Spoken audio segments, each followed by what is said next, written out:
É agora a semana de rebeliões e mortes em presídios do Brasil. Mais 4 presos foram assassinados hoje numa rebelião em Manaus. Com essas mortes, subiu para 64 o número oficial de presos mortos este ano no Amazonas. O ministro da Justiça convocou os estados para discutir a crise no sistema penitenciário.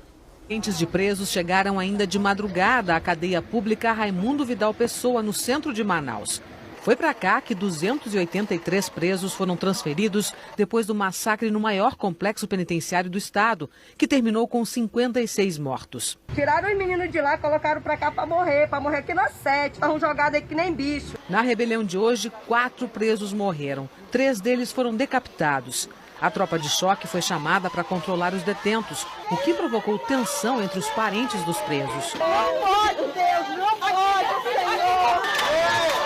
A polícia usou spray de pimenta para dispersar as pessoas que reagiram e tentaram bloquear a avenida em frente à cadeia. Os policiais novamente dispersaram o grupo. A cadeia pública já estava desativada desde outubro do ano passado, a pedido do Conselho Nacional de Justiça, justamente pela superlotação e também pela frágil estrutura do prédio, que já tem mais de 100 anos. Só que o governo do estado e a Secretaria de Segurança Pública alegaram que, no momento, era o único espaço disponível para fazer a transferência dos detentos.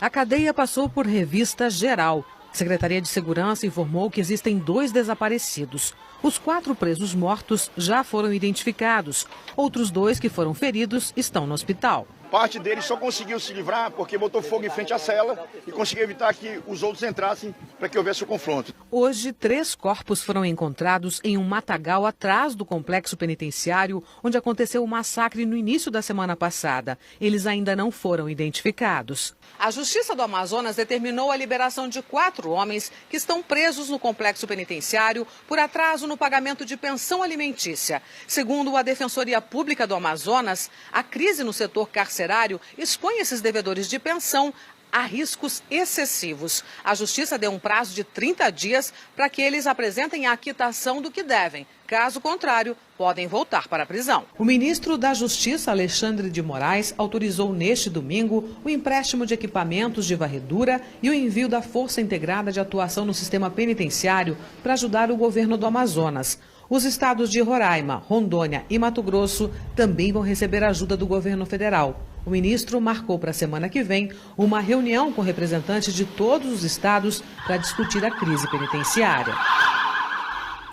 Olha, e agora há pouco a gente teve a informação de que presos ficaram feridos em um tumulto na cadeia Raimundo Vidigal Pessoa, no centro de Manaus. A cadeia é a mesma em que 4 detentos morreram na madrugada de hoje. E a gente vai falar ao vivo agora com o repórter Luciano Abreu, que tem as informações. Luciano.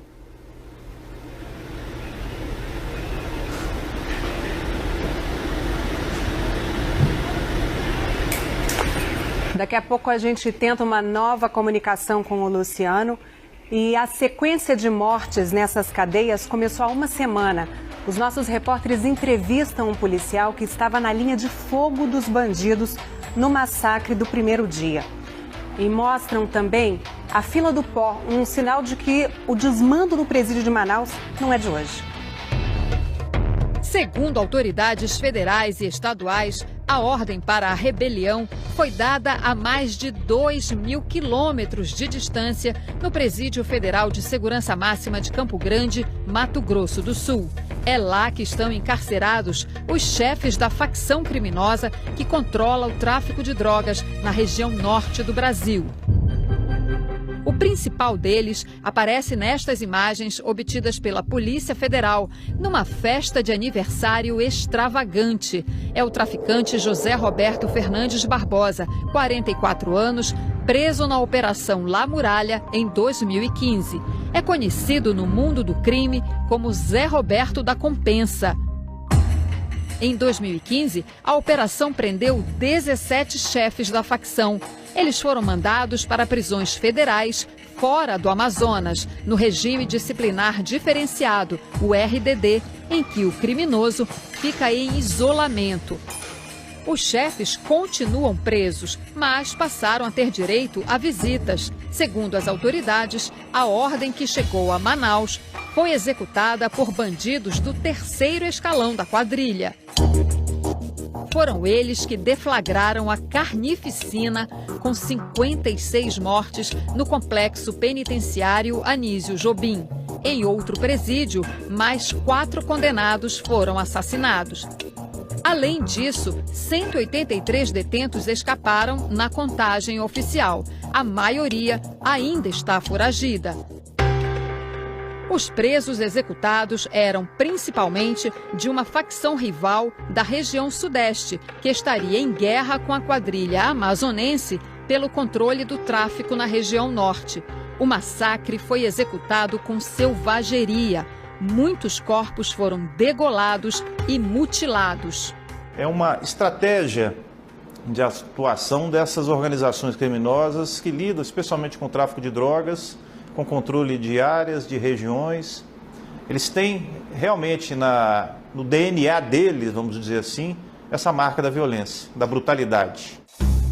A rebelião foi no domingo passado, dia de visita das famílias. Este policial militar estava de plantão no presídio.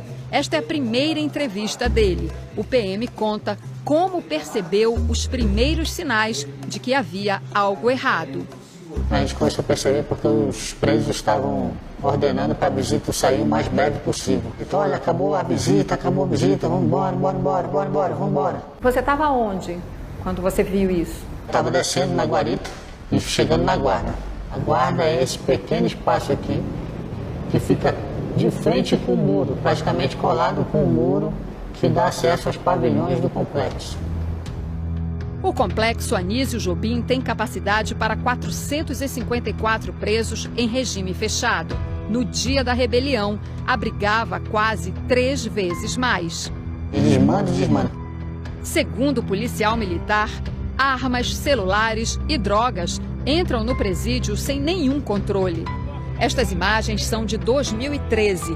Mostram os presos formando fila para consumir cocaína dentro do presídio. Não há nem a preocupação de se esconder.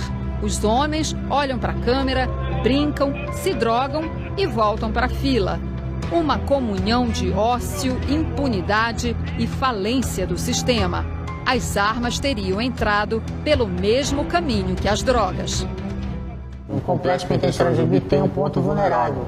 Se você ver esse muro aqui, essa parte aqui é o semiaberto todo, até lá atrás. É colado com o fechado. O semiaberto tem arma, tem munição, tem droga, o semiaberto tem tudo. O semiaberto é como se fosse um fornecedor para o regime fechado. O presídio fica no meio da floresta, nos arredores de Manaus, bem afastado do centro da cidade. E desde que aconteceu o massacre, todos os acessos foram interditados. Então, para a gente tentar chegar no presídio só mesmo agora, durante a noite, quando a vigilância está mais reduzida. Estivemos lá 4 dias depois do massacre e nos deparamos com esta cena. São 11h20 da noite e nós estamos registrando neste momento a chegada de vários presos do regime semiaberto. Na unidade semiaberta, as regras são mais flexíveis e dão brecha a muitas irregularidades, segundo o policial militar. Os presos semiabertos passam um dia solto, a noite toda solta. Até a noite eles? Até a noite ficam soltos. E fazem o que à noite? Vai para a cidade de Manaus, mete assalto, mata as pessoas, rouba, destrói caixa eletrônica e volta para o complexo. O semiaberto é gerenciado diretamente pela Secretaria Estadual de Administração Penitenciária, SEAP. Já o regime fechado é terceirizado desde o governo anterior. E desde 2014, a empresa que tem o contrato de gestão é a Humanizare. O contrato prevê que a empresa faça a custódia e disciplina dos internos, usando para isso os agentes de socialização. A contratada também tem que evitar a entrada de armas, drogas, celulares e aparelhos de radiocomunicação. E aos funcionários é terminantemente proibida a utilização de armas de fogo, armas brancas, cacetetes e bastões perseguidores. O mesmo contrato prevê que a segurança ostensiva armada é a atribuição da Polícia Militar. No dia da rebelião, havia 5 policiais militares para um total de 1.229 presos. E eles trocando tiro com a guarda, e a gente com a preocupação de não acertar nos reféns. Uma gravação de áudio, o policial paga quase R$5.000. Segundo o secretário de Administração Penitenciária, o contrato com a Humanizare venceu em dezembro passado e foi prorrogado por mais um ano porque a secretaria não conseguiu concluir a nova licitação, que segue em andamento. Eu acho que esse contrato ele não se adequa ao momento atual do sistema prisional do Amazonas. Aqui essa terceirização tem que ser rediscutida. Não cumpriu a finalidade que a gente esperava. A Humanizare foi criada há 5 anos em Goiânia. Hoje a sede é em São Paulo. A empresa administra presídios no Amazonas e no Tocantins, 6 no total. Pedimos uma entrevista com a direção, mas a empresa só se manifestou por escrito. Na nota, a Humanizare diz que sua atuação se dá sob os limites estabelecidos na Lei de Execução Penal. A empresa também afirma que fez seguidos e insistentes alertas pedindo reforço de segurança para o poder público. A Humanizare falhou, então? Bem, todos falhamos, isso é fato. Houve uma falha geral. A administração do cemitério do Tarumã, aqui em Manaus, teve que desmatar toda essa área e abrir dezenas de covas para enterrar os corpos dos mortos no massacre do presídio.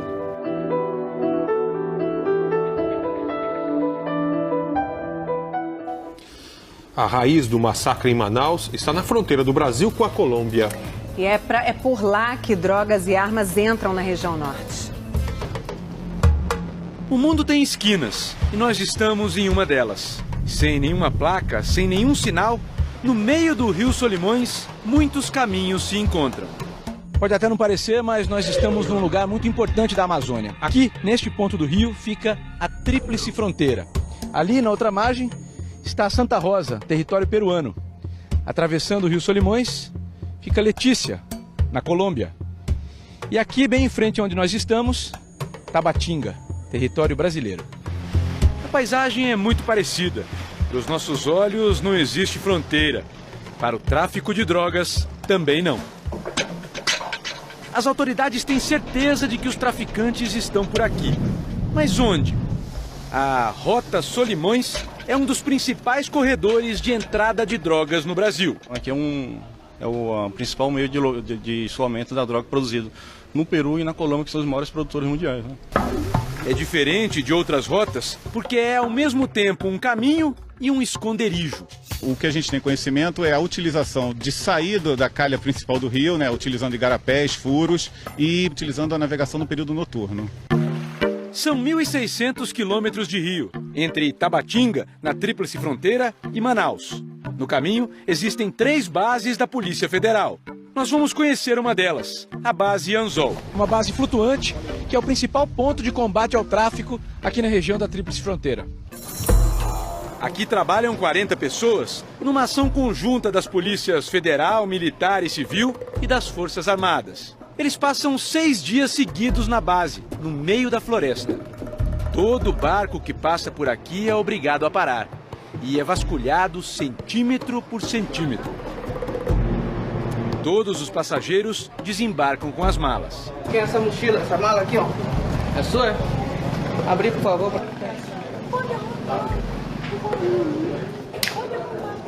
Muitos passam com coisa ruim, examinar é melhor, né? A gente sendo revistada, pra gente é melhor. Se tem essas fiscalização ainda passa, né, droga, imagine se não tivesse. O próprio barco onde a base funciona foi apreendido numa fiscalização. Os policiais desconfiaram porque a passagem nesse barco para Manaus era mais barata, sem nenhum motivo aparente. Eles procuraram e encontraram mais de 200 quilos de droga debaixo do casco. Foi em 2014. Cerrando o casco, começaram a aparecer os tabletes de cocaína. As autoridades dizem que o transporte, assim, em grandes quantidades, é uma exceção. A viagem com a droga leva 1 mês, da Tríplice Fronteira até Manaus. Normalmente em pequenas embarcações, por aqui ser uma região onde não há estradas, todo o transporte é feito pelo rio. Eles aproveitam desse grande fluxo de pessoas e se misturam com os ribeirinhos e acabam levando essa droga sem serem percebidos. O Rio Solimões tem em média 3 quilômetros de largura. A Amazônia é uma floresta com dimensões de um oceano. Em terra firme, os problemas não são menores. A fronteira entre Brasil e Colômbia é aberta. Só uma placa na Avenida da Amizade. Mas quem passa por aqui todos os dias nota as diferenças entre os dois lados. Em Tabatinga, encontramos o posto da Força Nacional de Segurança fechado. A Força Nacional estava aí até antes das Olimpíadas. Depois das Olimpíadas não compareceu mais no posto. Quem para por alguns minutos na linha que divide os dois países percebe um exemplo revelador. Muitos que vêm de moto esperam para pôr o capacete só alguns metros antes de entrar na Colômbia. É porque a polícia colombiana tem fama de ser mais presente e rigorosa. Eles fazem parada para revisar o que vai levando, entendeu? Isso até é bom para nós, por causa que nosso trabalho é limpo. Lá ninguém para? Não, é raro. Para fazer isso é quando mata alguém, aí sim. As estatísticas comprovam essa impressão. Em 2016, foram 15 homicídios em Letícia. Já o batalhão da PM de Tabatinga registrou 27 assassinatos. E Letícia ainda tem uma população maior do que a de Tabatinga. A última parte desse triângulo é Santa Rosa, no Peru. Mesmo tão perto, não é fácil chegar até lá. Depois de atravessar o rio, mais um meio de transporte, o tuk-tuk. Quem chega encontra um povoado de 2.000 habitantes. Um lugar tão pequeno e tão conhecido, especialmente pela Polícia Federal. As investigações apontam que Santa Rosa, um vilarejo que não passa dessa rua, é um centro de negócios de cocaína e de armas pesadas. Santa Rosa é citada várias vezes no relatório da Operação La Muralha, feita contra o tráfico pela Polícia Federal. O destacamento antidrogas daqui claramente é pequeno diante da dimensão do problema. E os moradores são a voz do medo. Se alguém começar a falar, pode se tornar alvo e pode ser morto. Melhor não falar, meu amigo. O crime aqui é bárbaro, é bárbaro. Joga a pessoa para jacaré, joga a pessoa para sucuri. A violência e o tráfico nessa região estão na raiz do massacre do presídio de Manaus. Está acontecendo uma disputa pelo mercado de drogas, onde uma facção do norte não está deixando que outra facção venha comprar a droga diretamente de narcotraficantes colombianos. Ela está exercendo o seu monopólio de somente ela comprar essa droga desses narcotraficantes colombianos. A capital do Amazonas é o ponto final da Rota Solimões. A Marinha vigia a área com 5 navios patrulha. 2 deles levam helicópteros. Antes de aportar em Manaus, os navios passam por uma última inspeção. Essa é a Beretta, pessoal. Ela é a personagem principal dessa inspeção. Ela vai farejar mala por mala em busca de alguma carga com drogas. Beretta procura, para diante da câmara frigorífica. Dizem que lá tem peixe. E era só peixe mesmo. Dessa vez, Beretta não achou nada. A apreensão de drogas no Amazonas vem aumentando a cada ano. Mas para este pesquisador, só a repressão policial não vai combater o tráfico. Hoje o contingente do Exército, pelo menos no período da minha pesquisa, era de 1.200 homens. Pode colocar 1.200.000. Não resolve. O crime, ele se apoia no conjunto dessas contradições de uma sociedade injusta e desigual. Então o que é que você vai ter em toda essa região do Arco Norte? Comunidades pobres, pessoas que só vêm estar na hora do controle policial. O tráfico de drogas cresce numa região que o mundo conhece pelas belezas que tem. Mas hoje, quando um traficante passa por esse cartão postal, o encontro dos rios Negro e Solimões na região de Manaus, significa apenas que ele conseguiu mais uma vez.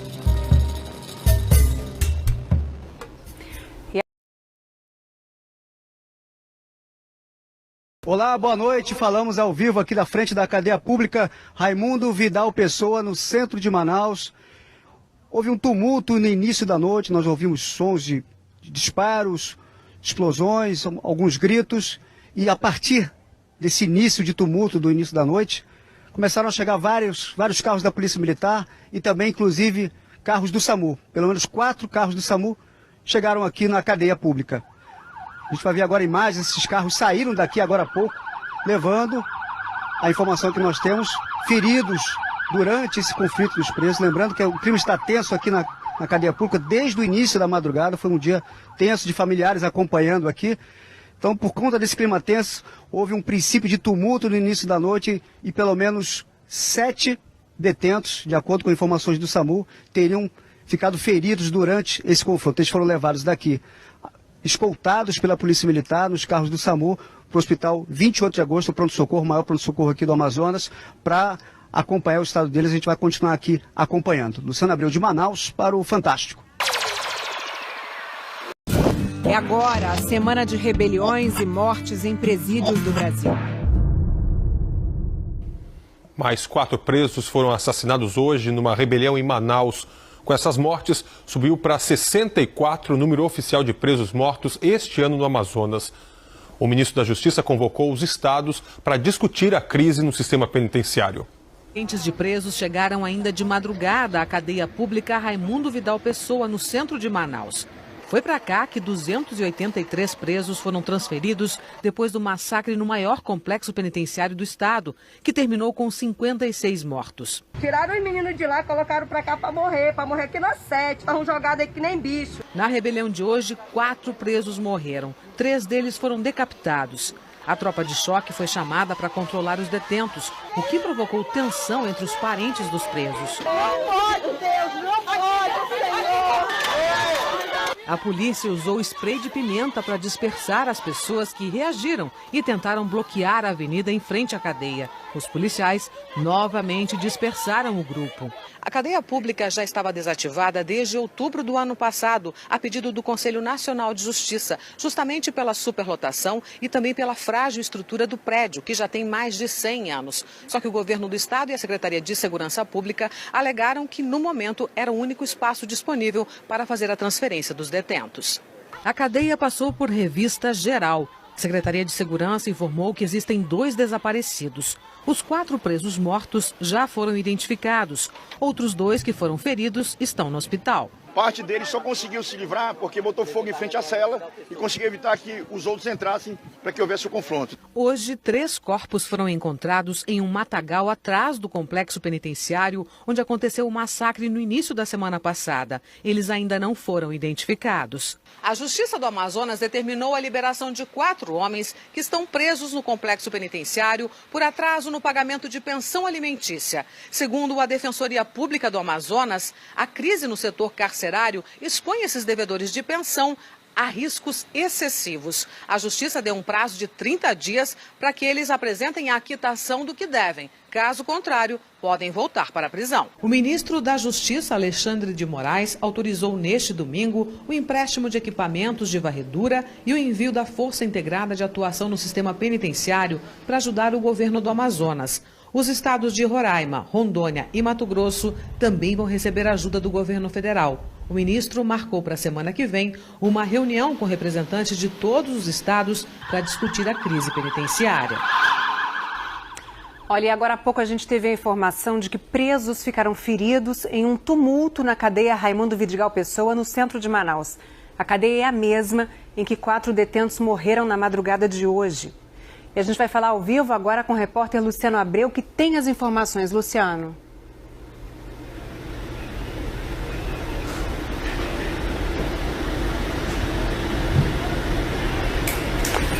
Daqui a pouco a gente tenta uma nova comunicação com o Luciano.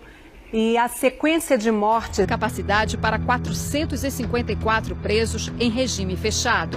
No dia da rebelião, abrigava quase 3 vezes mais. Desmanda. Segundo o policial militar, armas, celulares e drogas entram no presídio sem nenhum controle. Estas imagens são de 2013. Mostram os presos formando fila para consumir cocaína dentro do presídio. Não há nem a preocupação de se esconder. Os homens olham para a câmera, brincam, se drogam e voltam para a fila. Uma comunhão de ócio, impunidade e falência do sistema. As armas teriam entrado pelo mesmo caminho que as drogas. O complexo penitenciário de Jubi tem um ponto vulnerável. Se você ver esse muro aqui, essa parte aqui é o semiaberto todo, até lá atrás. É colado com o fechado. Semiaberto tem arma, tem munição, tem droga, o semiaberto tem tudo. O semiaberto é como se fosse um fornecedor para o regime fechado.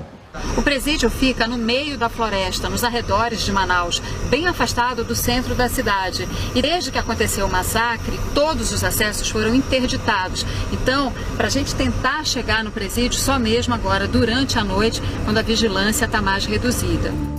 Estivemos lá 4 dias depois do massacre e nos deparamos com esta cena. São 11h20 da noite e nós estamos registrando neste momento a chegada de vários presos do regime semiaberto.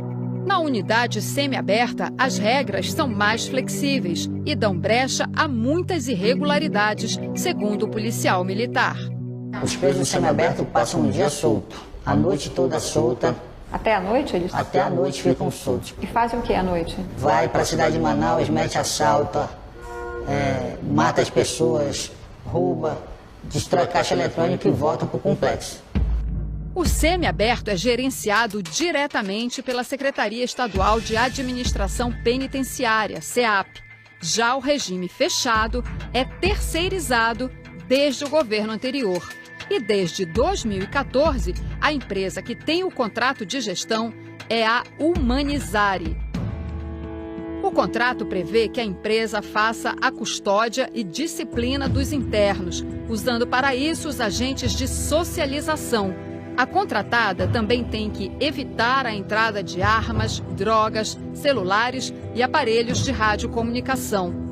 E aos funcionários é terminantemente proibida a utilização de armas de fogo, armas brancas, cacetetes e bastões perseguidores. O mesmo contrato prevê que a segurança ostensiva armada é atribuição da Polícia Militar. No dia da rebelião, havia 5 policiais militares para um total de 1.229 presos. E eles trocando tiro com a guarda, e a gente com a preocupação de não acertar nos reféns. Uma gravação áudio, o policial paga quase R$5.000. Segundo o secretário de Administração Penitenciária, o contrato com a Humanizari venceu em dezembro passado e foi prorrogado por mais um ano porque a secretaria não conseguiu concluir a nova licitação, que segue em andamento. Eu acho que esse contrato ele não se adequa ao momento atual do sistema prisional do Amazonas. Aqui essa terceirização tem que ser rediscutida. Não cumpriu a finalidade que a gente esperava. A Humanizari foi criada há 5 anos em Goiânia. Hoje a sede é em São Paulo. A empresa administra presídios no Amazonas e no Tocantins, 6 no total. Pedimos uma entrevista com a direção, mas a empresa só se manifestou por escrito. Na nota, a Humanizari diz que sua atuação se dá sob os limites estabelecidos na Lei de Execução Penal. A empresa também afirma que fez seguidos e insistentes alertas pedindo reforço de segurança para o poder público. A Humanizari falhou, então? Bem, todos falhamos, isso é fato. Houve uma falha geral. A administração do cemitério do Tarumã, aqui em Manaus, teve que desmatar toda essa área e abrir dezenas de covas para enterrar os corpos dos mortos no massacre do presídio.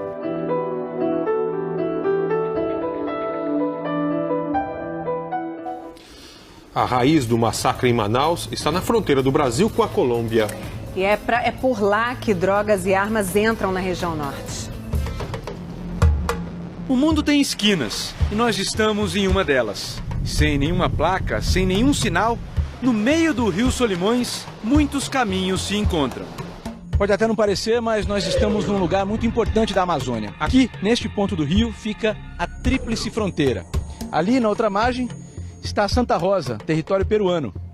Atravessando o Rio Solimões, fica Letícia, na Colômbia. E aqui, bem em frente onde nós estamos, Tabatinga, território brasileiro.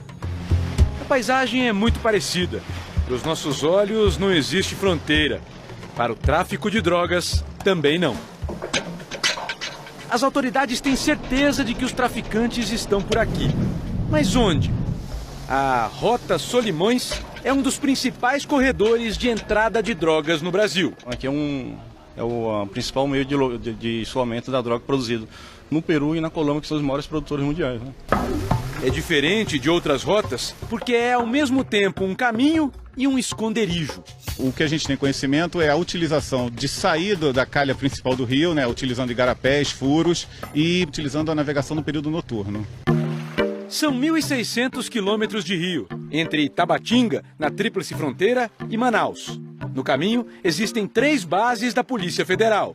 Nós vamos conhecer uma delas, a base Anzol. Uma base flutuante, que é o principal ponto de combate ao tráfico aqui na região da Tríplice Fronteira. Aqui trabalham 40 pessoas numa ação conjunta das polícias federal, militar e civil e das Forças Armadas. Eles passam 6 dias seguidos na base, no meio da floresta. Todo barco que passa por... Nessas cadeias começou há uma semana. Os nossos repórteres entrevistam um policial que estava na linha de fogo dos bandidos no massacre do primeiro dia.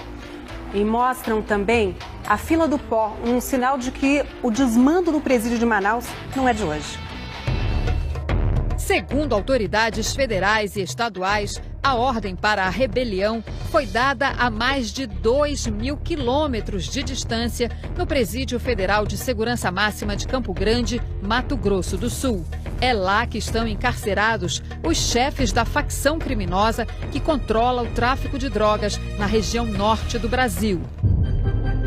O principal deles aparece nestas imagens obtidas pela Polícia Federal numa festa de aniversário extravagante.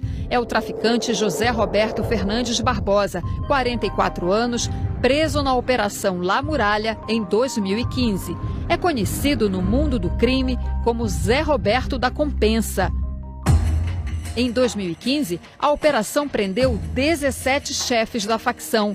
Eles foram mandados para prisões federais fora do Amazonas, no regime disciplinar diferenciado, o RDD, em que o criminoso fica em isolamento. Os chefes continuam presos, mas passaram a ter direito a visitas. Segundo as autoridades, a ordem que chegou a Manaus foi executada por bandidos do 3º escalão da quadrilha. Foram eles que deflagraram a carnificina com 56 mortes no complexo penitenciário Anísio Jobim. Em outro presídio, mais 4 condenados foram assassinados. Além disso, 183 detentos escaparam na contagem oficial. A maioria ainda está foragida. Os presos executados eram principalmente de uma facção rival da região sudeste, que estaria em guerra com a quadrilha amazonense pelo controle do tráfico na região norte. O massacre foi executado com selvageria. Muitos corpos foram degolados e mutilados. É uma estratégia de atuação dessas organizações criminosas que lidam especialmente com o tráfico de drogas, com controle de áreas, de regiões. Eles têm realmente no DNA deles, vamos dizer assim, essa marca da violência, da brutalidade. A rebelião foi no domingo passado, dia de visita das famílias. Este policial militar estava de plantão no presídio. Esta é a primeira entrevista dele. O PM conta como percebeu os primeiros sinais de que havia algo errado. A gente começou a perceber porque os presos estavam ordenando para a visita sair o mais breve possível. Então, olha, acabou a visita, vamos embora. Você estava onde quando você viu isso? Estava descendo na guarita e chegando na guarda. A guarda é esse pequeno espaço aqui que fica de frente com o muro, praticamente colado com o muro que dá acesso aos pavilhões do complexo. O complexo Anísio Jobim tem... Por aqui é obrigado a parar e é vasculhado centímetro por centímetro. Todos os passageiros desembarcam com as malas. Quem é essa mochila, essa mala aqui, ó? É sua?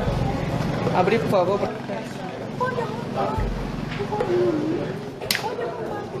Muitos passam com coisa ruim, examinar é melhor, né? A gente sendo revistada, pra gente é melhor. Se tem essas fiscalização ainda passa, né, droga, imagine se não tivesse. O próprio barco onde a base funciona foi apreendido numa fiscalização. Os policiais desconfiaram porque a passagem nesse barco para Manaus era mais barata sem nenhum motivo aparente. Eles procuraram e encontraram mais de 200 quilos de droga debaixo do casco. foi em 2014. Cerrando o casco, começaram a aparecer os tabletes de cocaína. As autoridades dizem que o transporte, assim, em grandes quantidades, é uma exceção. A viagem com a droga leva um mês, da Tríplice Fronteira até Manaus. Normalmente em pequenas embarcações, por aqui ser uma região onde não há estradas, todo o transporte é feito pelo rio. Eles aproveitam desse grande fluxo de pessoas e se misturam com os ribeirinhos e acabam levando essa droga sem serem percebidos. O Rio Solimões tem em média 3 quilômetros de largura. A Amazônia é uma floresta com dimensões de um oceano. Em terra firme, os problemas não são menores. A fronteira entre Brasil e Colômbia é aberta. Só uma placa na Avenida da Amizade. Mas quem passa por aqui todos os dias nota as diferenças entre os dois lados. Em Tabatinga, encontramos o posto da Força Nacional de Segurança fechado. A Força Nacional estava aí até antes das Olimpíadas. Depois das Olimpíadas não compareceu mais no posto. Quem para por alguns minutos na linha que divide os dois países percebe um exemplo revelador. Muitos que vêm de moto esperam para pôr o capacete só alguns metros antes de entrar na Colômbia. É porque a polícia colombiana tem fama de ser mais presente e rigorosa. Eles fazem parada para revisar o que vai levando, entendeu? Isso até é bom para nós, por causa que nosso trabalho é limpo. Lá ninguém para? Não, é raro. Para fazer isso é quando mata alguém, aí sim. As estatísticas comprovam essa impressão. Em 2016, foram 15 homicídios em Letícia. Já o batalhão da PM de Tabatinga registrou 27 assassinatos. E Letícia ainda tem uma população maior do que a de Tabatinga. A última parte desse triângulo é Santa Rosa, no Peru. Mesmo tão perto, não é fácil chegar até lá. Depois de atravessar o rio, mais um meio de transporte, o tuk-tuk. Quem chega encontra um povoado de 2.000 habitantes. Um lugar tão pequeno e tão conhecido, especialmente pela Polícia Federal. As investigações apontam que Santa Rosa, um vilarejo que não passa dessa rua, é um centro de negócios de cocaína e de armas pesadas. Santa Rosa é citada várias vezes no relatório da Operação La Muralha, feita contra o tráfico pela Polícia Federal.